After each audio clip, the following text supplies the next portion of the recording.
Electromagnetic flow meter atau MEC-meter adalah alat ukur laju aliran fluida yang bekerja menggunakan prinsip induksi elektromagnetik berdasarkan hukum Faraday.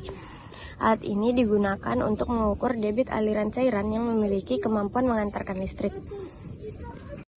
Michael Faraday menemukan bahwa jika suatu penghantar bergerak memotong medan magnet, maka akan timbul tegangan listrik induksi, yang dimana pada magneter, fluida konduktif bertindak sebagai penghantar listrik medan magnet dibandingkan oleh coil dan gerakan fluida menghasilkan dari tegangan induksi. Bagian-bagian pada electromagnetic flow meter.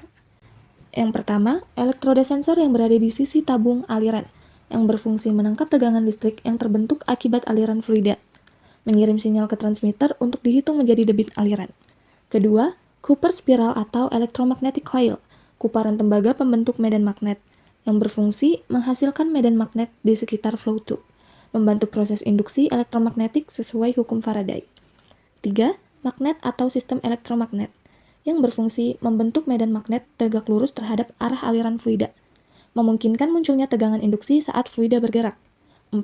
Lining atau insulating liner, lapisan isolasi pada bagian dalam pipa, yang berfungsi mengisolasi fluida dari badi logam alat, melindungi alat dari korosi, abrasi, dan bahan kimia. Bahan lining sendiri ada polytetrafluoroethylene, rubber, serta keramik. 5. Flow tube, tabung tempat fluida mengalir, yang berfungsi sebagai jalan utama aliran fluida, menjaga pola aliran tetap stabil saat pengukuran. 6. Flow direction, penunjuk arah aliran fluida yang berfungsi menentukan orientasi pemasangan alat, serta membantu memastikan pembacaan flow benar. Kelebihan electromagnetic flow meter. Yang pertama, desain alat ukur bersifat non-obstruktif alias nyaris tidak ada bagian yang menyumbat aliran. Ini menghindari terjadinya turbulensi dalam saluran. Desain non-obstruktif juga membuat pengukuran lebih akurat, bahkan meskipun untuk mengukur fluida dengan aliran yang lambat. Yang ketiga, komponen flow meter bersifat statil alias tidak ada yang bergerak. Ini membuat usia alat lebih tahan lama dengan maintenance yang lebih mudah. 5. Lapisan liner di dalamnya sangat kuat sehingga dapat menangani cairan asam, basah, bubur kental, hingga limbah yang korosif dan juga abrasif. Yang keenam, tidak masalah jika Anda memasangnya secara terbalik karena penggunaannya bisa dengan dua arah bidireksional. Kekurangan dari alat ini, yang pertama, hanya dapat digunakan untuk fluida konduktif. Electromagnetic flow meter tidak dapat mengukur fluida yang tidak dapat menghantarkan listrik seperti minyak, gas, steam, dan air murni tertentu. Yang kedua, harga alat relatif mahal.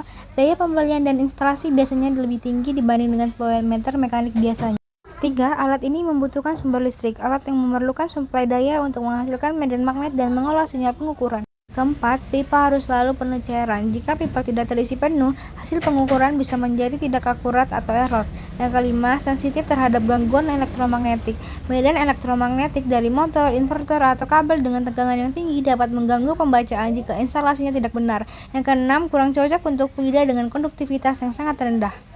Yang ketujuh, pemasangan harus sesuai dengan standar. Posisi pemasangan, grounding, dan panjang pipa lurus harus diperhatikan agar hasil pengukuran tetap akurat. Yang kedelapan, lapisan liner dapat rusak.